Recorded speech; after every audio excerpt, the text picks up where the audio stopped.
Hello and welcome to our first show for Building with a Purpose. The title of today's show is The Price of Offense. But before I go further into today's topic, let me formally introduce myself again. I'm the author of Hear the Sound, Confessions of Hear the Sound.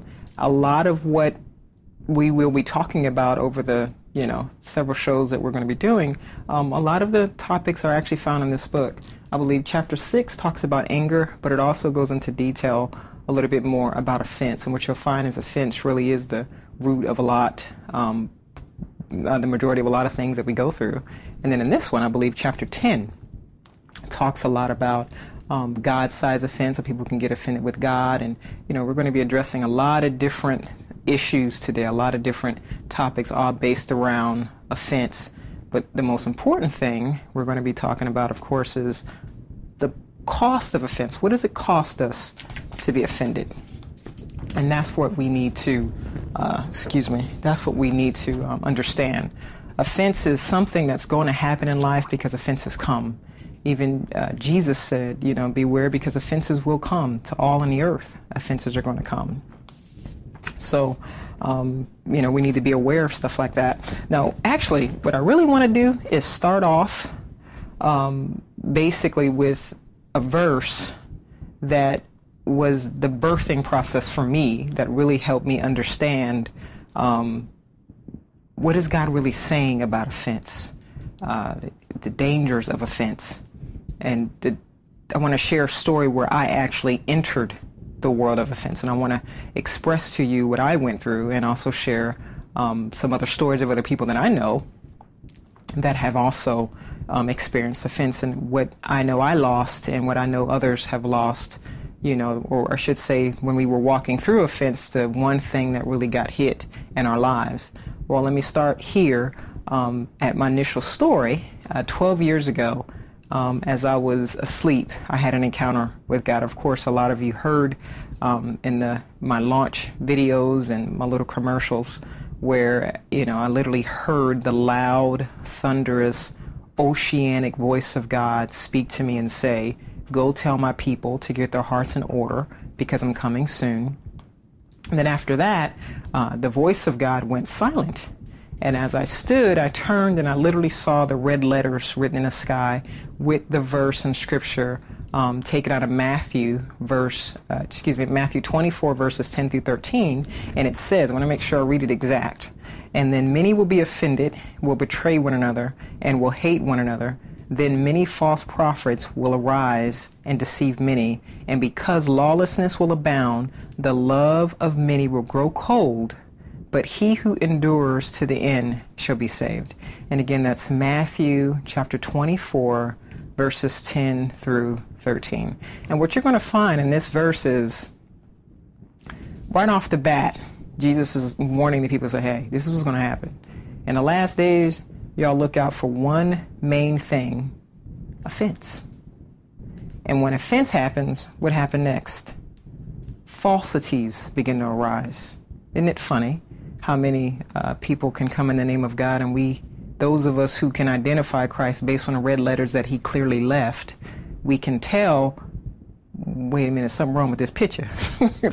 Somebody missed a few chapters. Something's really not working too well. Something ain't right. My mom used to say it like this: something in the milk ain't clean.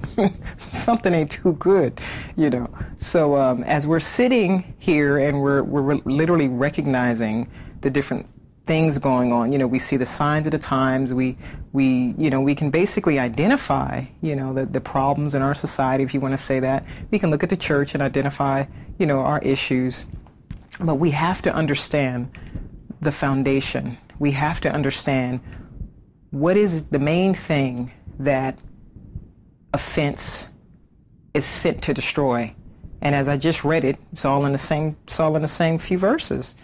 And then after you see the falsities, then many false prophets arise, deception comes. But remember the very first one, and then many will be offended.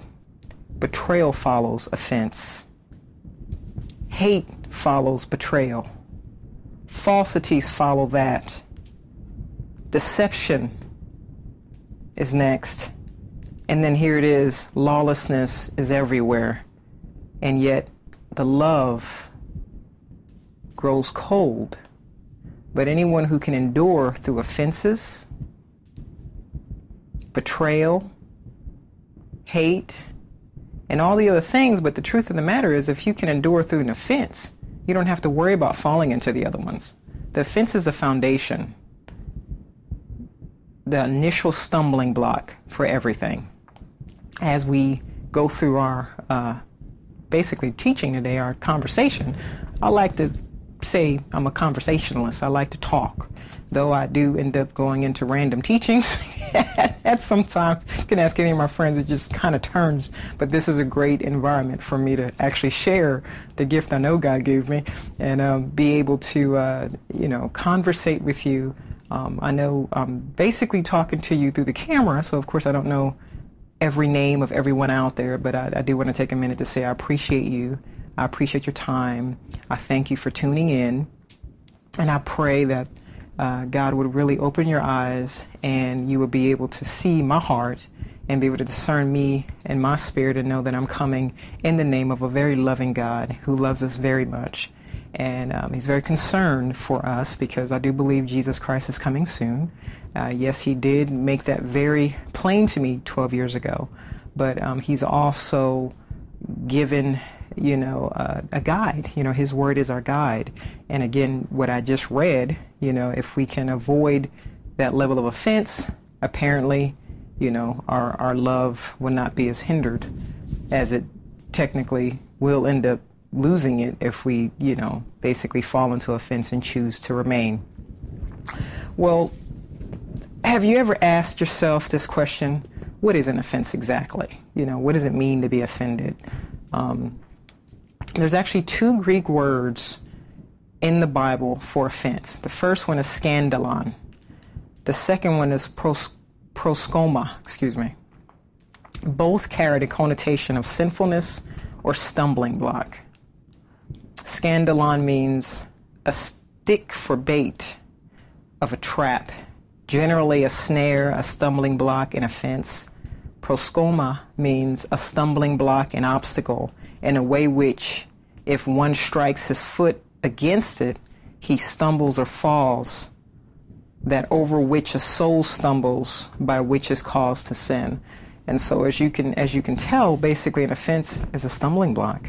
Sin is a stumbling block. We can over we can over scrutinize what sin is, and a lot of times in the church we'll look and say, oh, he got a drink in his hand, or he's a sinner. And so what we begin to do is look at exterior actions and only correlate a sin based on what you see someone do exteriorly. But the one thing that Satan knows is that God's concerned mostly about the heart, because he knows what all the issues of life stems from the heart. And so God's looking at our motives. Now, I'm not advocating drinking by all means, but is it really wise to see someone who has one drink in his hand and then all of a sudden completely call him a sinner because he has one drink in his hand, when nowhere in the scripture does it say, you can't have a drink? It says drunkenness. When anything, whether it's food, whether it's drinking, whether it's no matter what it is, when anything consumes a person and literally takes over their members, takes over their life, that's the problem. And it's not just drinking, like I said, it's lying. Some people just being a klepto, basically stealing all the time. I mean, being a thief is one thing, but a klepto is like completely consumed. They just can't sit still without going to the cutting them house and stealing the silverware. I mean, it's just, and that's just their world, and they're literally attached to it. That's just what drives them. Someone couldn't tell the truth if their life depended on it because they're constantly lying. The Bible talks about a lot of what we recognize what it talks about as sin, but we have to be mindful of really, where all that's going. And so as you get down to offense, all those things I mentioned are offensive. When a person chooses a bottle over his family and he's just more in love with that bottle than he is talking to his daughter and talking to his son and, connecting with his wife and his kids, that is a stumbling block. And so to the children, whether we realize it or not, those actions can become an offense.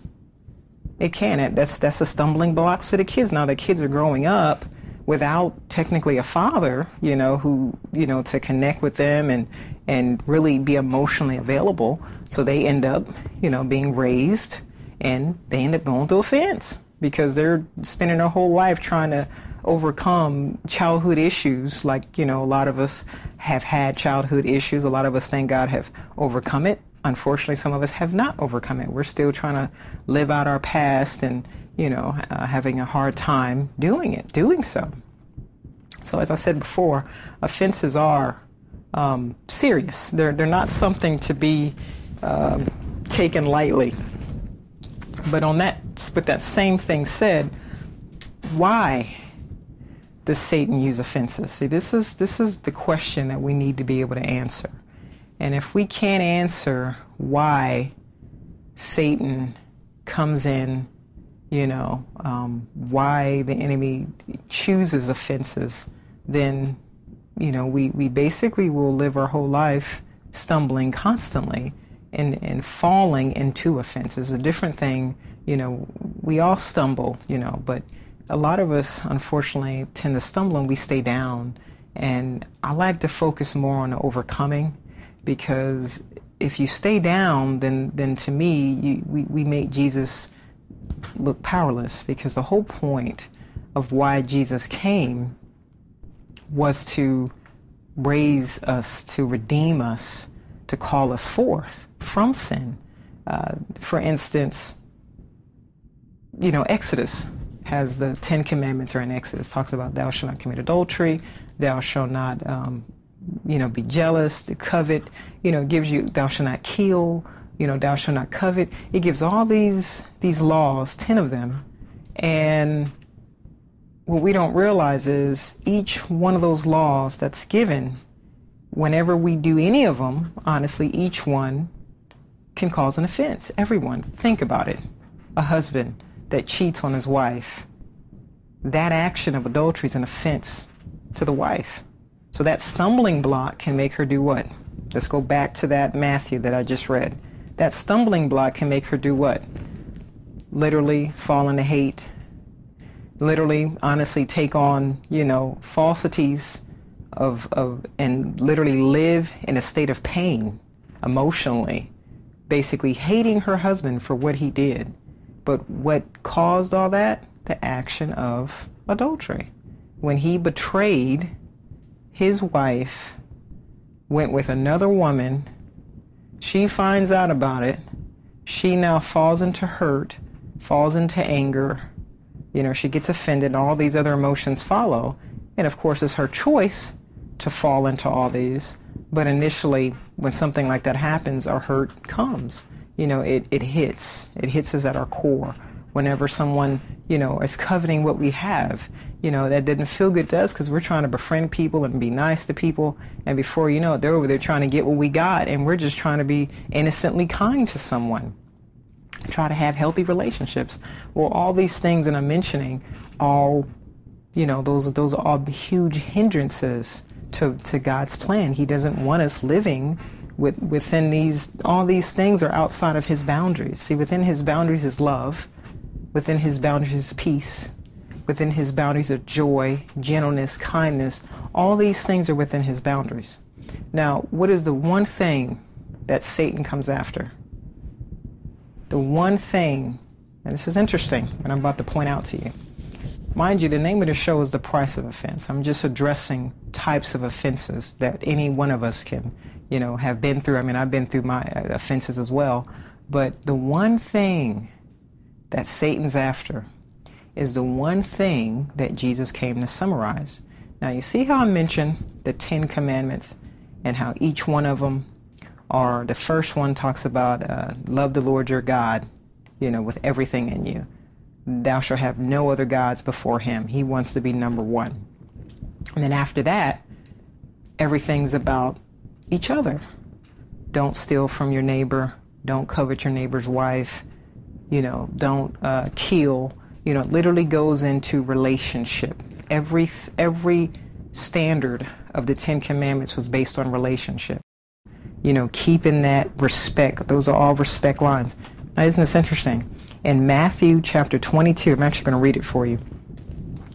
Matthew chapter 22, verse 37 through 40 says, "And Jesus said to him, you shall love the Lord your God with all your heart, with all your soul, and with all your mind. This is the first and great commandment, and the second is like it.